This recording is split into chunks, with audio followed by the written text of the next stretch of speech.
Good evening as we join you live here with some new information with the Justice for Jamal death investigation. It's Kelly Golden, joined by our TV partner Live 5 News here in seconds with an update to the downtown Justice for Jamal. There was a rally in Marion Square that marched through the streets of downtown Charleston, where we actually got some breaking news tonight of two of the deputies involved in the investigation, the Jamal Sutherland death investigation, have been fired. I want to get right to that with our TV partner, Live 5 News. Then we're going to get some boots on the ground reaction from community leaders. So let me quickly here, I appreciate you joining us tonight. Bring up our stream of our TV partner, Live 5 News, with the very latest this evening. Give me 1 second to pull all that up here on screen. Since I am a one-woman band, we'll get the very latest here with the audio from Live 5 News. Let's see. Right now, two deputies at the Charleston County Jail no longer have their jobs following the death of Jamal Sutherland. Sheriff Kristen Graziano fired those two deputies she said were involved in taking Mr. Sutherland to jail. Sutherland died while in custody. The sheriff's office says Deputy Brian Hoole and Sergeant Lindsay Fickett are the two involved in the Sutherland case. Hoole worked at the jail for 5 years. Fickett had worked there for a decade. In a statement from Sheriff Kristen Graziano, she says, "I must weigh the interest of public safety for the community against any incident that creates even the perception of an impairment to the operation of the detention center for the safety of all residents, staff, and our community." The news of the deputies' firings comes as protesters are gathering in downtown Charleston right now, pushing for what they're calling justice for Jamal Sutherland. Nick Reagan is in the middle of that protest for us right now in Marion Square. Nick, what is the group demanding? Yeah, Bill, and I'll talk about the sheriff's termination of those two deputies in just a moment. But as of right now, back at Marion Square, after marching down to the solicitor's office and the city hall, we're back at Marion Square. And what's happening behind me is that the demonstrators have grouped up. They're in a big circle, and they're allowing anybody who wants to get in the middle and speak and share their testimonials. It's an empowering moment and a very emotional moment, but nothing was more empowering than when this crowd heard the news that Sheriff Graziano had terminated those two deputies who had tased Jamal Sutherland multiple times. There was a sigh of relief. There was a cheer from the crowd. But ultimately, demonstrators here, they say that that is just step one. They want the solicitor to press charges against those officers. In fact, they were outside of the solicitor's office when they heard the news, and they did begin to chant, Solicitor Wilson, do your job. After they were done there, of course, they made their way back up here. And I will say that throughout all of this process, this crowd has remained peaceful. They've followed the rules, stayed on the sidewalk, and they have come back here to finish up. We expect it to go until about 8 o'clock tonight, but we'll bring you updates throughout the evening as long as this goes. Reporting from Marion Square, Nick Reagan, Live 5 News.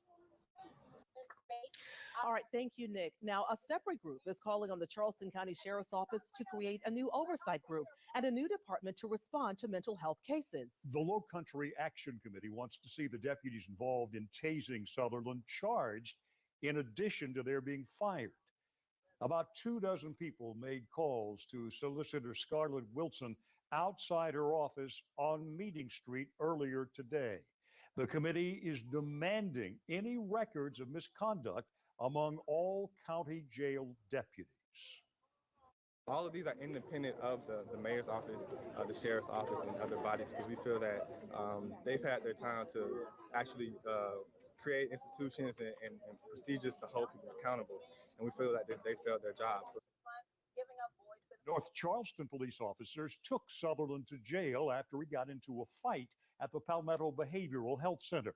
The city's mayor, Keith Summey, whom you see here, says workers at the center told his officers they wanted Sutherland to go to jail, not to the hospital. But he's also not sure his officers would be able to figure out if people are having mental health issues, calling it more of a medical concern. Live 5 will continue to bring you the latest out of downtown Charleston, where those protests are happening right now. So, Facebook So there you go. There's the very latest there when it comes to our TV partner Live 5 News. I'm going to do a little quick switcheroo here because I do want to bring in the very latest from sort of a boots on the ground perspective, certainly from you, Shakim Aket, joining us live here from, it looks like you're at maybe your son's, I don't know, you at the kids' baseball game tonight? Where are you? Yes. Yeah, I kind of left Marion Square and came down here and, wanted to clear my mind with the family, little kids. Very interesting day. Very interesting day. So what did you see? Did you talk to anybody? Well, yeah, I did talk to people. What I saw basically was hypocrisy. This is the thing, right? Graziano ran off of Antifa. She ran off of Black Lives Matter. She cloaked herself in all the verbiage of the anti-police rhetoric and, accountability and defund the police. She totally, immersed herself in that and lied to those individuals and promised them something that she wasn't even willing to take on as far as transparency and being able to speak to the community. So they're down there, going after Scarlett Wilson, but why didn't they mention anything about Graziano? So it's like, you want to focus on everybody but the rogue sheriff who lied to us for the past 5 months and lied to us about transparency, all of that, and you just want to go and start, attacking Scarlett Wilson. Well, not only that, but the deputies involved here, at least the officers, the ones at the county jail, they have 15 years combined experience. Are you surprised at that? That's a long time. These weren't newbies. Right. They weren't newbies. I'm not surprised. I think we need to have the conversation about mental health and how we handle a lot of people with mental ailments or mental instabilities. I think that needs to be a conversation that we have, because obviously they didn't understand that he didn't really understand what was going on and all kind of things. So I think that's the bigger issue that we need to discuss with that. How can, deputies be on that long without knowing how to handle a person with severe mental illness? Yeah, I would agree with you that unfortunately we have long ago shut down mental health facilities, state-run mental health facilities in South Carolina, and those folks went straight to the streets, and then from the streets went to probably drugs and crime, and where do they wind up? In jail. And so this is a really vicious, terrible cycle that we need to break. Absolutely. Right. And frankly, I don't know if the new sheriff did a whole lot of accepting responsibility. I think what I heard was I was 3 minutes or 3 hours on the job when this went down. It was almost as if it's the previous administration's fault. It's right. Like, wait a minute, you're the top cop and this is your job now. Where's your leadership? Exactly. And by the way, Shakim, why did it take 5 months to get rid of these two folks, apparently? And literally, we've got protesters taking to the streets here tonight before that was even announced. Exactly. The amount of people's lives that were disrupted this evening, closed their businesses early, lost money in a pandemic where they're coming out barely struggling to keep people employed or their doors open, bracing for all kinds of problems and chaos. And so far, we haven't seen it tonight, and I'm glad for that. But why did she wait so long? Well, I think I think she just wanted to continue the deceptive practices that she used while she was running for office. And she, talked so negatively about Al Cannon, and she talked about his failure of leadership in her opinion and his, inability to be inclusive. And she, went on this long rant about Al Cannon and not having transparency. And I think, even I pulled an article today where, she just literally attacked Charleston PD for excessive force against peaceful protesters. And I think what happened is That is sometimes- very hypocritical. Wait. Let's just Shakim. Well, So let's back up here for a second for anyone who didn't catch what he just said. So when the current, commander in chief, if you will, of the Charleston County Sheriff's Office, Sheriff Graziano was running, she came out against police brutality of protesters. Right? Is that what you're just saying? Yep. Yep. I went and copied the article. So if you go on her page, and it's like around I can't remember, July or something. She made The hypocrisy of that. Yeah. She made this big bold statement saying, she stands up against, excessive force against peaceful protesters in Marion Square. But then, she gets in a situation to where, it's time for her to stand up against excessive force, on a mentally ill man. She cowers. I think, one of the things I got to thank conservatives for doing, and a lot of my conservative friends not falling into the race card shenanigans, because overall what happens is a lot of times the left, they'll pull you in a lot of race card situations to make it seem like you're unempathetic or you don't care and things like that. A lot of my friends, we said, hey, listen, this is a mental health issue. We're not going to argue with you about, race or gender, whatever the case may be. This guy was mentally ill. Let's stick to the subject. I think that was wonderful. I'm glad that, a lot of conservatives were able to stand up and say, listen, we're for transparency also, and we're for the police, and we're not going to, back down. We're going to have open discussions about what we can do to better police community relations in the county, in the cities, in the Tri-County. Well, shoot, look at a nationwide level. We had Senator Tim Scott leading the way, and who wouldn't give him a win on that because there was Orange Man bad in the White House. It was Democrats. Right. Exactly. Who we need to just keep calling out the victories and the wins when it comes to conservatives and Republicans, and that includes Donald John Trump, POTUS 45. He's one of the only ones of our lifetime when it comes to presidents who helped prison reform and major change for families. I mean, no matter color. Yeah, absolutely. So I think, one of the things we need to start really doing is finding somebody to actually run against her. Like they're like, people need to start looking at policies and procedures and talking about what we can do different, because even after this, you can't say anything but she's been compromised.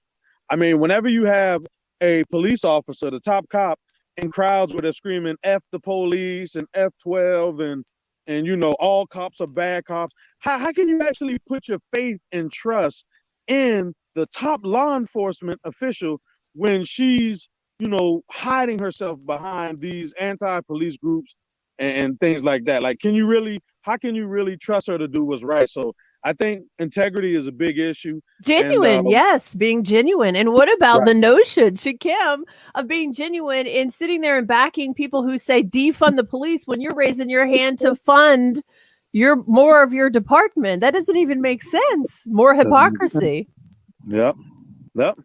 So I really think this is a learning opportunity for us.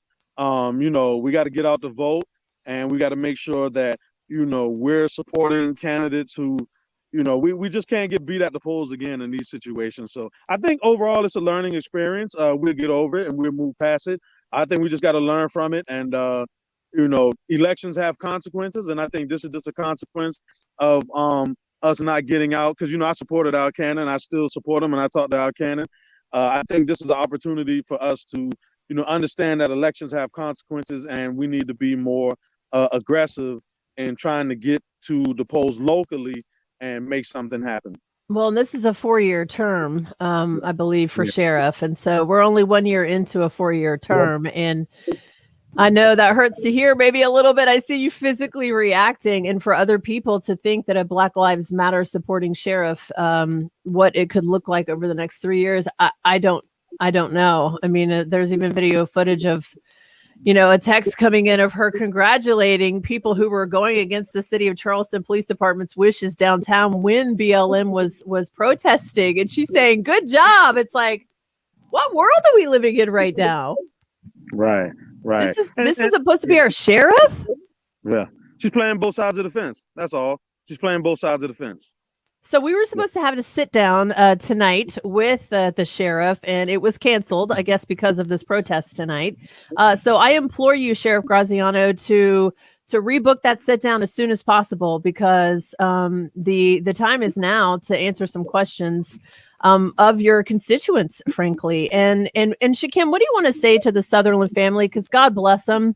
Right. They've been through hell, and it's only the beginning. And I don't know what I think about protesters taking to the streets tonight when they begged and pleaded for people not to make a circus of their son's tragic death. Right. Right. So I think you know,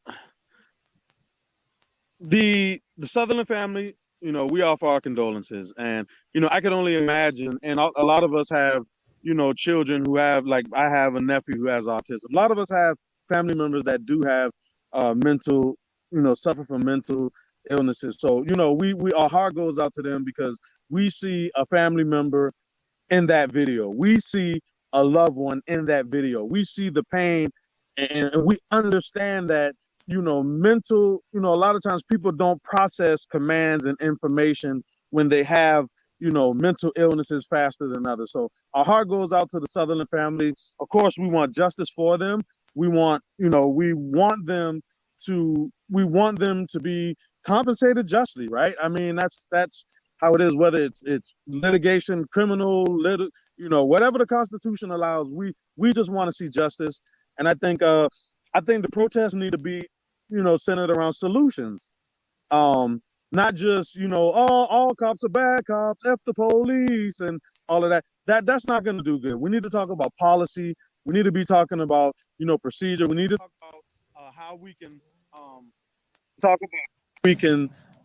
bring trust and transparency. We can talk about mental health and how we can equip our jails and other institutions with professionals that will understand the things that are going on. So I think if we bring a more intellectual approach to the conversation, then that will combat a lot of just the emotional of it, and just trying to make it into, oh man, you know, this black guy, and you know, we want to give it some substance, and we want to give it something that is really going to help us bring solutions to the table. Well, stay tuned. So, Shakim, I appreciate you joining us tonight. I know you want to get back to that baseball game, so thank you. Ma'am. Thank yes, you for yeah, absolutely. And I'm sure you'll be back sometime soon as we continue to follow this, the Sutherland death investigation.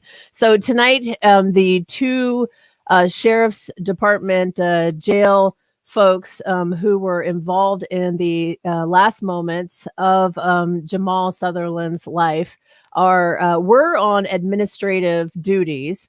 They knew tonight, as protesters were taking to the streets of the city of Charleston, were actually fired. So that is new this evening, as you see in the comments below. So we'll add more to this coming up tomorrow live on 94.3 WSE. Of course, I'm live 6 to 9 a.m. on the Kelly Golden Show. So I appreciate you checking in tonight. We'll bring you more as we get it. And that includes, of course, our live coverage tomorrow morning on 94.3 WSE. So thanks so much for joining us quickly this evening, and stay tuned.